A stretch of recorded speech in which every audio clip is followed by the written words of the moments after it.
राज्यसभा की 56 सीटों के लिए चुनाव की प्रक्रिया मंगलवार 27 फरवरी को पूरी हो चुकी है। 27 फरवरी को 3 राज्यों की 15 राज्यसभा सीटों के लिए मतदान कराए गए। इनमें उत्तर प्रदेश, कर्नाटक और हिमाचल प्रदेश शामिल हैं। उत्तर प्रदेश में सबसे ज़्यादा 10 सीटों के लिए, कर्नाटक की 4 और हिमाचल प्रदेश की 1 सीट के लिए चुनाव संपन्न कराए गए। क्रॉस वोटिंग के चलते भाजपा को हिमाचल और उत्तर प्रदेश में एक एक सीट का लाभ मिलता हुआ दिखा है। 12 राज्यों से 41 उम्मीदवार पहले ही राज्यसभा के लिए निर्विरोध निर्वाचित हो चुके हैं। इनमें भाजपा अध्यक्ष जेपी नड्डा सहित कांग्रेस की पूर्व अध्यक्ष सोनिया गांधी शामिल हैं। तो आइए जानते हैं कि चुनाव के बाद राज्यसभा में अब किस दल की स्थिति क्या है और किन पार्टियों की सीटों में इजाफा हुआ है और कौन सी पार्टी नुकसान में रही है। क्या उच्च सदन में भाजपा अपने दम पर बहुमत की स्थिति में पहुंच गई है या फिर अभी भी वो बहुमत से दूर है। 15 राज्यों की 56 राज्यसभा सीटों पर चुनाव की प्रक्रिया पूरी तरीके से खत्म हो चुकी है। इनमें से 13 राज्यों की 50 सीटों पर मौजूदा सांसदों का कार्यकाल 2 अप्रैल को खत्म हो रहा है।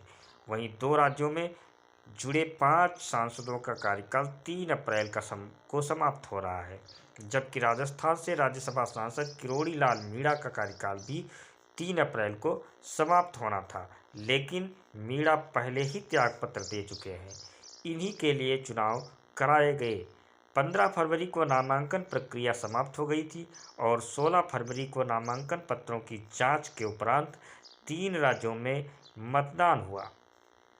12 राज्यों में 41 उम्मीदवार निर्विरोध राज्यसभा पहुंचेंगे। अप्रैल में सेवानिवृत्त हो रहे 55 सांसदों में से सबसे ज़्यादा 27 भारतीय जनता पार्टी से हैं। भाजपा के किरोड़ी लाल मीणा कहते हैं पहले ही इस्तीफा दे चुके हैं, उनका कार्यकाल भी 3 अप्रैल को समाप्त होना था। इस तरह कुल 28 सीटें भाजपा के पास थीं। सेवानिवृत्त हो रहे 10 सांसद कांग्रेस, 4 टीएमसी, 3 बीआरएस और 2-2 राजद, जदयू, बीजेड और 1-1 सपा, एनसीपी, शिवसेना, वाईएसआरसीपी और टीडीपी के हैं। भाजपा के 20 उम्मीदवारों का निर्विरोध निर्वाचन हुआ। उत्तर प्रदेश में पार्टी के सभी 8 उम्मीदवार चुनाव जीतने में सफल रहे। हिमाचल प्रदेश में संख्या बल नहीं होने के बाद भी पार्टी उम्मीदवार हर्ष महाजन ने इतिहास दर्ज कर दिया, जबकि कर्नाटक में भी पार्टी उम्मीदवार को जीत मिली। इस तरह से भाजपा के लिए सीटों की संख्या 30 पहुंच गई है और ऐसे में पार्टी की मौजूदा ताकत 28 में 2 सीटों का इजाफा हो गया है। वहीं दूसरी ओर कांग्रेस के 6 उम्मीदवारों का निर्विरोध निर्वाचन हुआ। कर्नाटक में चुनाव से पार्टी के 3 उम्मीदवारों की जीत हुई। इस तरह से पार्टी के लिए सीटों की संख्या 9 हो गई है। क्रॉस वोटिंग के चलते हिमाचल में कांग्रेस के अभिषेक मनु सिंघवी पराजित हो गए और कांग्रेस के 10 सांसद रिटायर हो रहे हैं। ऐसे में पार्टी संख्या बल में 1 की कमी आ जाएगी। अन्य पार्टियों में TMC, RJD, BJD, ACP, Shiv Sena के सभी उम्मीदवार निर्विरोध जीत दर्ज कर चुके हैं। चुनाव के बाद भी इन पार्टियों की राज्यसभा में स्थिति पर कोई खास फर्क नहीं पड़ रहा है। बीआरएस के 3 सदस्यों का कार्यकाल खत्म हो रहा है, लेकिन पार्टी के केवल 1 सदस्य राज्यसभा पहुंचा है। इसी तरह जदयू के 2 सदस्यों का कार्यकाल समाप्त हो रहा है, जबकि चुनाव में पार्टी के 1 सदस्य का राज्यसभा पहुंचे हैं। वहीं टीडीपी के 1 सदस्य का कार्यकाल पूरा हो रहा है। पार्टी का कोई भी सदस्य राज्यसभा नहीं जा पाएगा। वहीं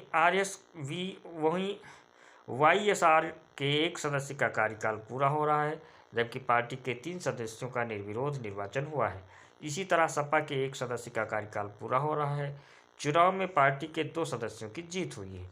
क्रॉस वोटिंग के चलते यूपी में पार्टी के तीसरे उम्मीदवार को पराजय का सामना करना पड़ा। तीसरे उम्मीदवार के नहीं जीतने की स्थिति में भी पार्टी 1 सीट के फायदे में पहुंच गई है। हालिया चुनाव से केंद्र की सत्ताधारी भाजपा को राज्यसभा में काफ़ी फायदा हुआ है। 56 राज्यसभा सीटों में से पार्टी ने 30 सीटें जीती। इनमें से 20 निर्विरोध निर्वाचित किए गए, जबकि 10 उम्मीदवार चुनाव के जरिए विजयी घोषित किए गए हैं। 27 फरवरी यानी मतदान के दिन तक भाजपा के राज्यसभा सांसद की संख्या 93 थी, जो अब बढ़कर 95 हो गई है। सदन में भाजपा को रालोद के जयंत चौधरी, आरपीआई के रामदास अठावले, जनता दल सेकुलर के एच डी देवगौड़ा, असम गण परिषद के वीरेंद्र प्रसाद बैश्य, टीएमसी के जी के वासन, यूपीपीएल के राघवार नारजारी, एनपीपी के डॉक्टर वान वेडराय खरलुखी, शिवसेना के मिलिंद देवड़ा, एनसीपी अजित पवार गुट के प्रफुल्ल पटेल और पीएमके के अम्बुमणि रामदास का भी समर्थन प्राप्त है।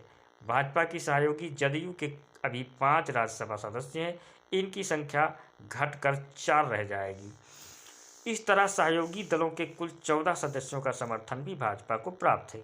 इस तरह सत्ता पक्ष के पास 109 सदस्यों का समर्थन हो जाएगा, अर्थात 245 सदस्यों वाले उच्च सदन में एनडीए गठबंधन अभी भी 123 के पूर्ण बहुमत के जादुई आंकड़े से दूर रहेगा। अगर 12 मनोनीत सदस्यों और जम्मू कश्मीर कोटे की 4 खाली सीटों को हटा दें, तब सदन में सदस्य संख्या घटकर 229 हो जाती है। इस स्थिति में बहुमत का आंकड़ा 115 हो जाता है और इस आंकड़े से भी एनडीए अभी 6 सीट दूर है।